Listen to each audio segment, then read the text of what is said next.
Okie dokie, folks. Hello, everybody, folks, and welcome back aboard to Real to Football. My name's Tom, and here are my Premier League Game Week 2 predictions, guys. We are back with Premier League predictions, and I intend this year to keep them consistent and keep them fresh for you all then. So we're going to start off on the subject of Game Week 2's Friday night fixture, which is West Ham against Chelsea now. I'm going to talk about Chelsea very briefly. They had a poor performance against Crystal Palace. I underlined it in the watch along and on my reaction video. They were sluggish. However, I concern more about West Ham in this particular fixture. From what it sounded like, okay first half performance. However, Sunderland absolutely smothered them and battered them in the second half.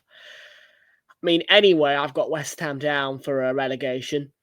I don't have confidence in West Ham in this fixture. To be fair with you, I think Chelsea could have a field day here. It's not very often that I'm going to predict something like this in favour of Chelsea, but I just feel like West Ham will not be able to cope. So for my first prediction, it's going to be West Ham United 0, Chelsea 3. So West Ham 0, Chelsea 3 for that one.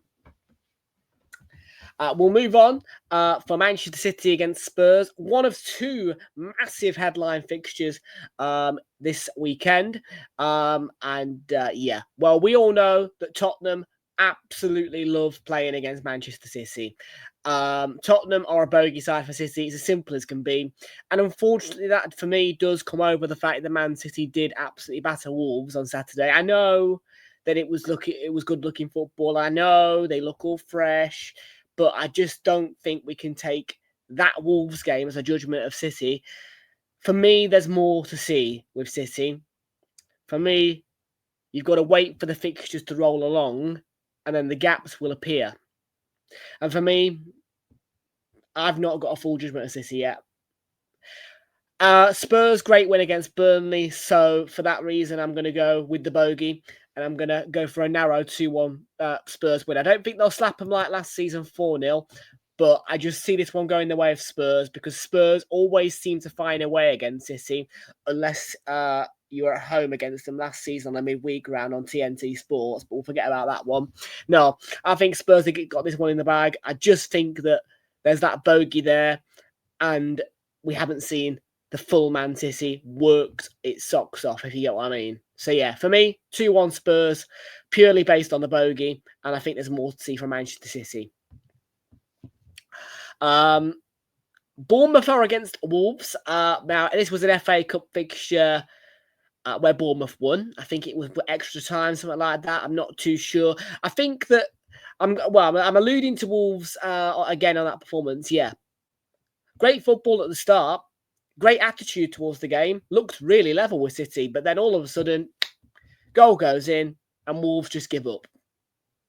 And the performance after that first goal went in for City, or after those first two goals went in, because they were both in quick succession, Wolves just completely fell apart and gave up. And they never looked like they were going to get back in the game since, really. Yeah, they created some good moments, but no, they didn't look confident. They didn't look like they were even asked to try and get back into the game. And for me, that is the wrong attitude to have when you go 1 or 2-0 behind, particularly at home and on opening weekend.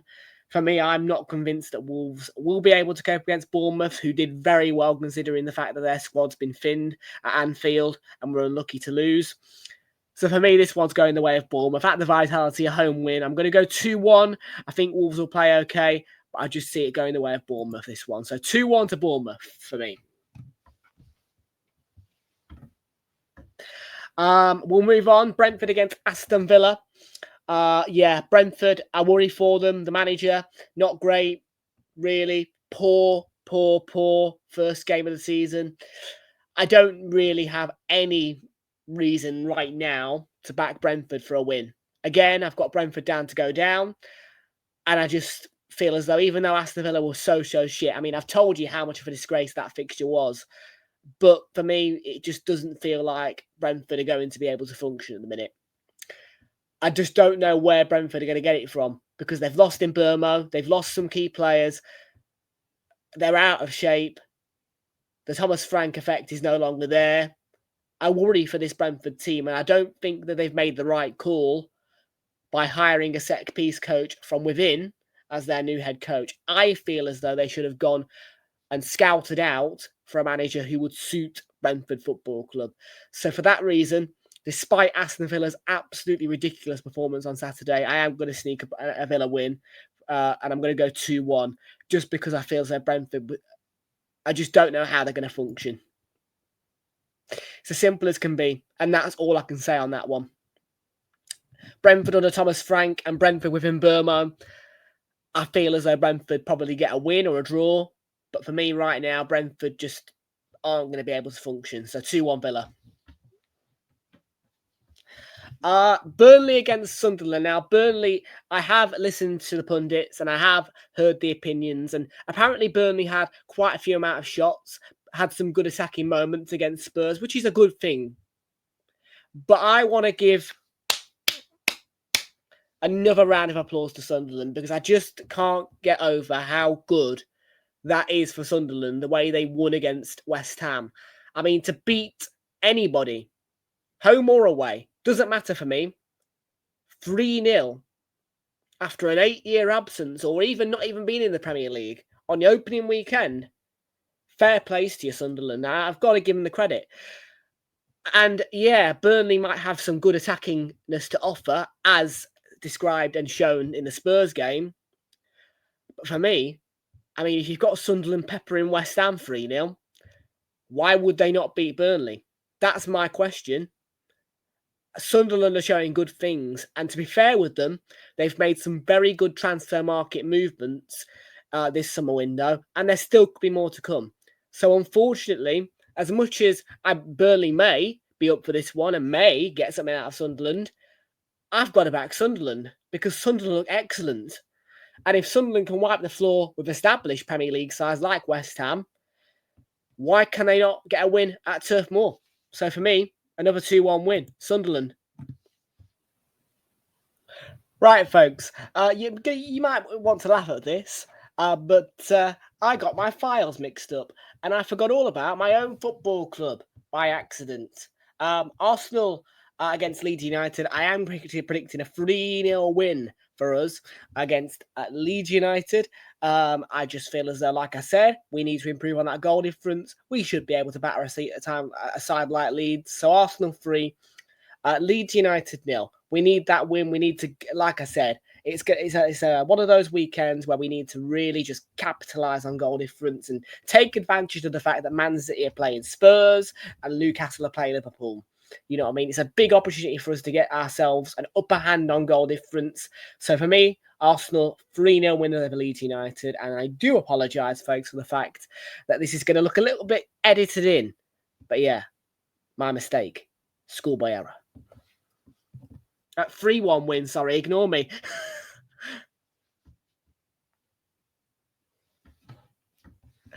Okie dokie, Crystal Palace against Nottingham Forest. Yeah, both sides, very good sides. And to be fair, when these two come across each other in fixtures, it just always feels like you can never separate them. And I don't know when the spiral is going to stop.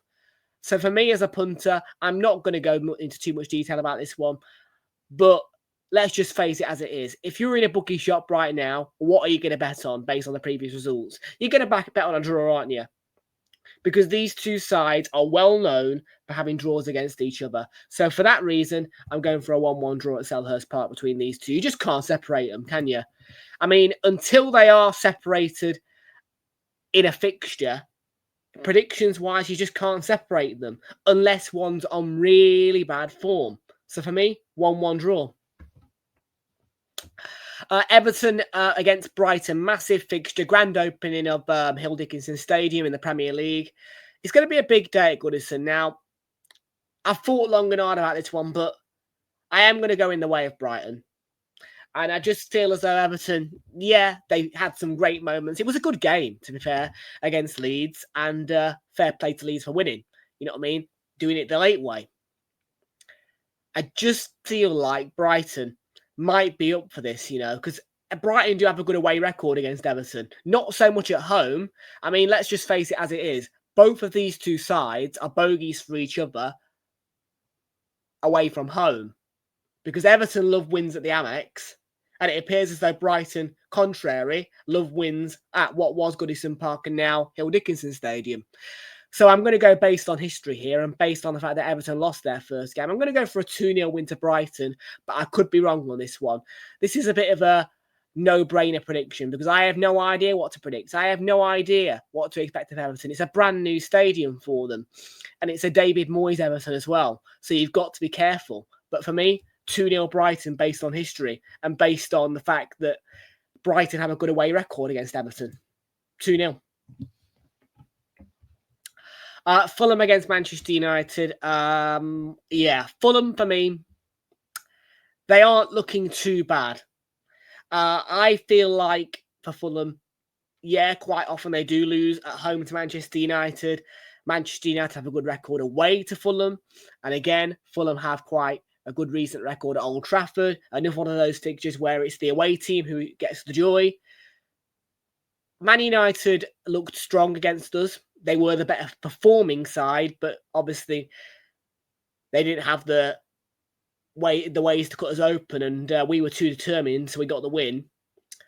I'm just not sure that United could hold out for a win at Fulham, and I feel as though Fulham will be up for it, to be fair. Normally, I would probably go 1-0, 2-1 Man United, or if Fulham are in good form, a Fulham win. But I'm going to go for a 1-1 draw because I'm just not quite sure that Man United would be able to get all 3 points at Craven Cottage this time around. So for me, a 1-1 draw. And finally, folks, we come across the second of two massive headliner fixtures this Premier League weekend. It is Monday night's game. It is Newcastle against Liverpool.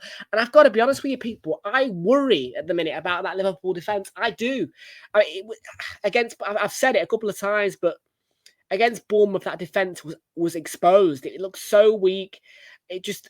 defensively, I mean, Arne Slot honestly said to the pundits, look, I am changing things a bit. I'm changing the style.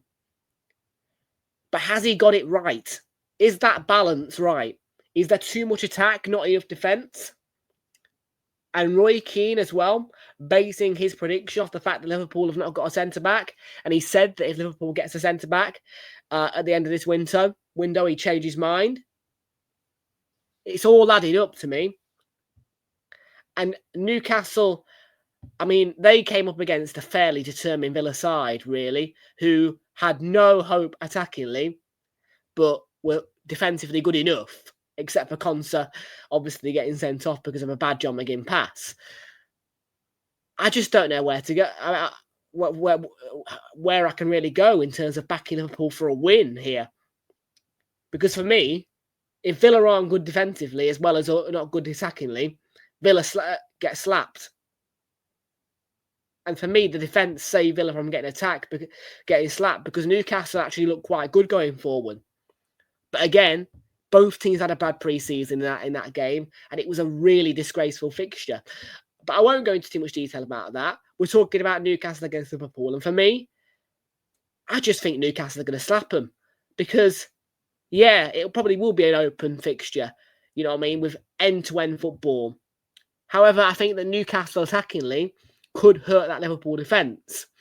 And I think if Arne Slot does not fix the problem in terms of that balance with his squad attacking and defensively, that defence is just going to keep getting exposed and it's going to keep looking weak. And teams like Newcastle will hurt defences like that.